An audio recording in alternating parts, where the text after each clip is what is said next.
Hey, what's up, guys? I'm here with Mark, aka Deuce Myatt, who got what? I got second place at San Antonio Regional.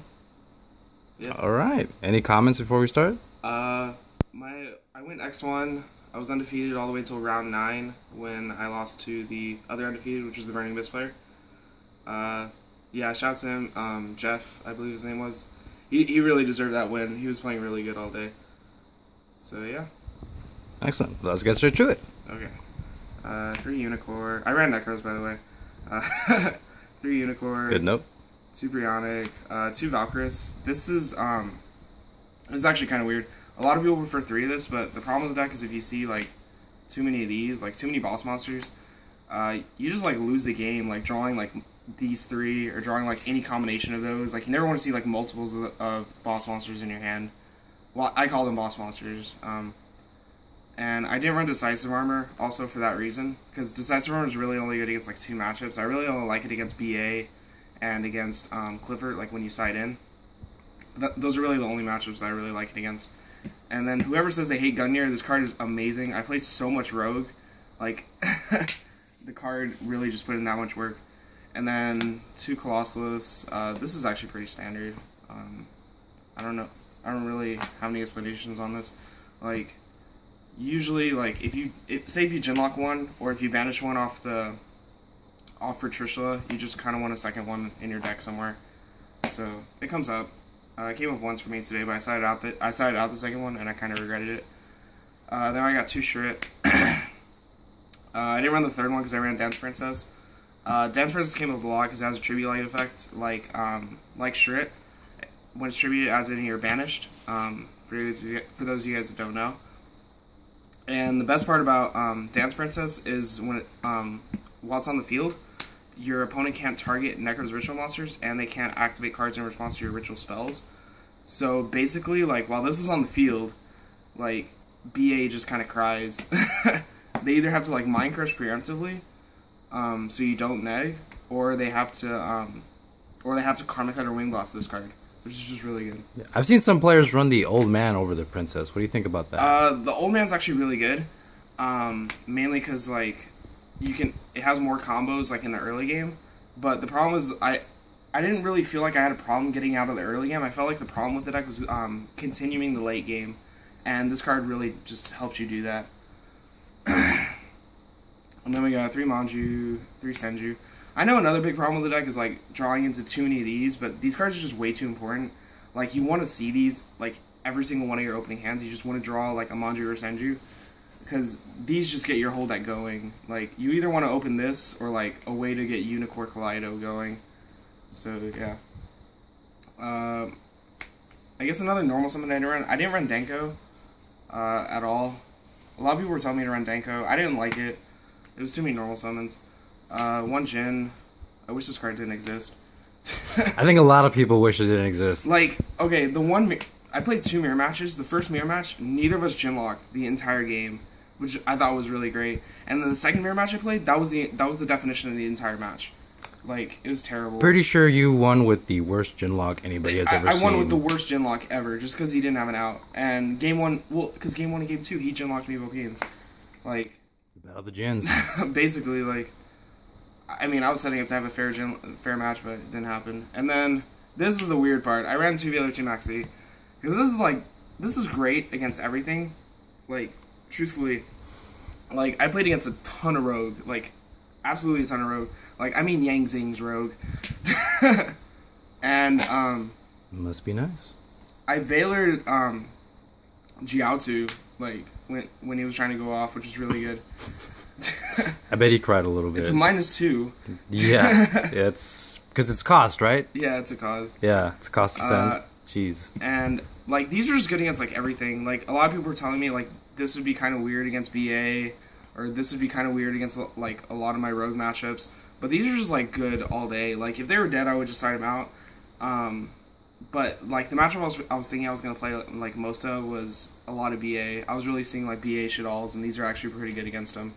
So yeah. So you think 2s is the way to go? I think 2-2 is fine, mainly because the meta's not really too defined yet. I mean, if anything, I might want to bump Veiler to 3 and this to 1, but for this event, it was pretty good. Then that was the monsters. Spells, 2 of each mirror. There was one time I wanted a 3rd cycle. That's literally the only comment I have. Like, I wouldn't blame someone for running a 3rd cycle, but I'd run 3 straight if I ran 3 cycle. 2 Rhoda. This card was honestly kind of subpar. If there's any card like you could cut to make space for other cards, it'd probably be one of these or like both of these. I just kind of put these in here because they're very consistent cards. They help me continue my engine, so I just want to make sure like I always had access to a spell or access to a Shrit, like at any point in the game. 2 for Min Lance. I'm gonna combo these because these cards were the best cards in the deck. Like, the fact that this card can go through 100% of the time, which is ridiculous. Like, I didn't main space whatsoever because you can just go Exciton, Lance. That's it.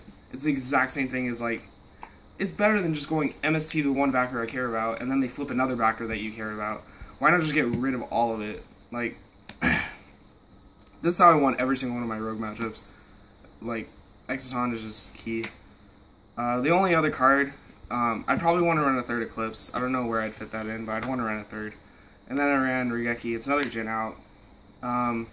Not as great of a Jin out. Not as great as a Jin out, but it's really good against Rogue. So that's where it's good. It's good against Rogue, and it helps you go for game. So that's the only reason you probably would run it over like a 3rd Eclipse. And then Prep, which I drew an unreasonable amount. It's a good card. So yeah, extra or side? Whichever you prefer. Okay, I'll go extra first. I mean, it's pretty standard. 2 Herald. I ran a 10 because I ran the Veiler, and I actually used this for Kaleidoscope once, and it came up when I was going for game. Star Eater. This comes up a lot. Like, this comes up more than this, because you want to summon Unicorn Gungnir more to go for game than you want to do like Unicorn Valve or like Trish Colossalus. Rhapsody, I never summoned it. Cowboy, I summoned it twice. Dweller, I summoned this like 3 times, I think. It was like all against BA. 2 Emerald, I never went to the second one, but I know how, like, in testing, the second one did come up. So, I want to make sure I did have it. Lavalval Chain, I went to this a lot. Exton, I went to this the most. Like, I can't stress how great that card is. I think people have forgotten how good it is. Like, it's a blowout card. Like, it wins you the match. The thing is, like, I played against so many, like, skill drain decks, and they were running skill drain, and they were running effect failure. And the thing is, like, all those ignorant decks decided to draw skill drain against me game 1, like, turn 1. So I would get skill drain, and they would have Veiler in their hand, and the ruling, if you have a skill drain up and you have effect failure, you can't effect failure the monster if it's under skill drain. So, like, if I were to chain Lance, they can't chain effect failure to the Exciton, which is pretty cool. Roach, I was really scared of Ritual Beast. I mean, that's generally the only reason. Fair enough. Diamond Dire and Castel, which I went into Castel once. I didn't go into Diamond Dire at all, but this is like the best deck seed in your deck also. Yeah, I didn't run 101. I guess I didn't run 101 or Ragnar Zero. I didn't feel those were kind of necessary at all. A lot of people were worried about fire going into the event. I didn't really care too much about that deck because I mean you just like Trish load that deck like over and over again. Like all things. Yeah. Side Decisive Armor because I was really worried about Spell Canceller and Vanity's Fiend, and I was maining the Dance Princess, so I could side this in to kind of out those cards. It was like a searchable way to get into them. Kaiku, I only sided one because I needed to make room for the Decisive Armor, but every time I sided this in, I drew it, so that was pretty cool. 3 Danko because this is your unfair way of beating unfair decks. 2 Shared Ride because you only need to see 1 in the mirror match. If you draw multiples of it, it's just not even. It's not good to ever see multiples of this in the mirror match because it's kind of a -1 for the turn, and especially if they're not playing into it, like this card just is dead. Especially when you're Jin locked, it's just terrible. 3 Space because I didn't main it. 3 Mind Crush. What'd you think about Mind Crush? This card was weird. I mean, I only sided it for the mirror match because against every other deck, your engine is just straight up better. Like, the decks that you would side it against, like BA, like, I guess BA. Like that's really the only matchups you would generally side it against that people would think about. But your engine is just generally better than everything else. So that's why I really didn't want to side these in against anything else besides the mirror. But I opened up 3 of these against my Nekroz player round 3. GG on his soul. Yeah, it was pretty ignorant. And then this card came in hot all day. Mirror Force, Yugi Moto. Yeah, this card came in hot. Like, I was thinking about signing Dark Holes inside of this, but the fact that you could set this and then your opponent thinks it's like a Royal Decree or something, because I didn't side Royal Decree anywhere in my side deck. The fact that your opponent could think this is Royal Decree and they'll wait to space it because they don't want to burn spaces on like another space or like a lance or something like that. So you can just Mirror Force them and just blow them out.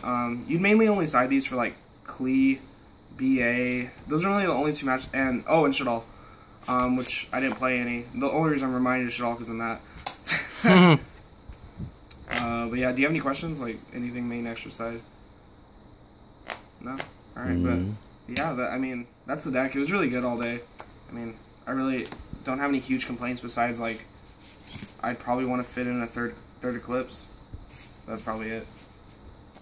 So yeah. Fair enough. So what were your thoughts about the regional itself? The regional was really cramped. San Antonio usually is. San Antonio regionals. How many people were there? It was like 380, something like that. About that much. I believe we were expecting 150. Yeah, we were expecting 150 and it was like 380 or something like that. Because of YCS Chicago?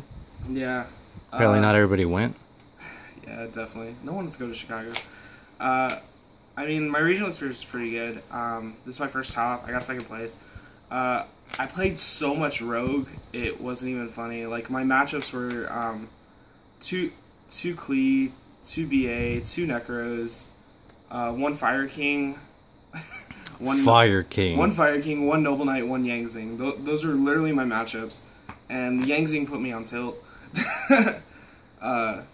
But yeah, I didn't really struggle with any of those matchups besides one of the BA players decided to open Dark Law both games. I believe that was your final opponent, correct? Yeah, that was my final opponent. He opened Dark Law both games.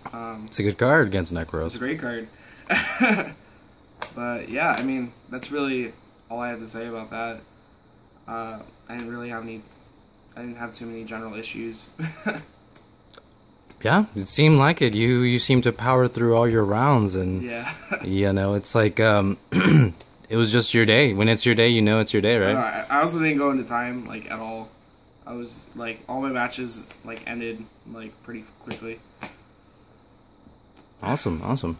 So any shout outs you'd like to give? Oh yeah, shout outs to my team here, Jesus Garza. James Rodriguez, and Indy Green. Shouts to all of them. Also shoutouts to Irvin and Miguel. Those 2 guys, I play tested with them so much like throughout like this month. 7 in the mornings at like Whataburger, Jesus. Also shout out to Miguel because he got 5th place at the Ritual Beast, which I was really happy about. Shout out to Soto, Juan Soto. He got Soto got 6th place with Nekroz. I was really happy about that. Me and him were the only Nekroz in top 8, so that was pretty cool. Also, shout out to all of my friends in the Valley, every single one of them. I don't want to miss anyone, so I'm just gonna say everyone in the Valley. And yeah, like shout out to all of them. Awesome. Well, we'll be going to the next regional hopefully, and hey, we'll keep it up. All right, see you guys at Nats. Later.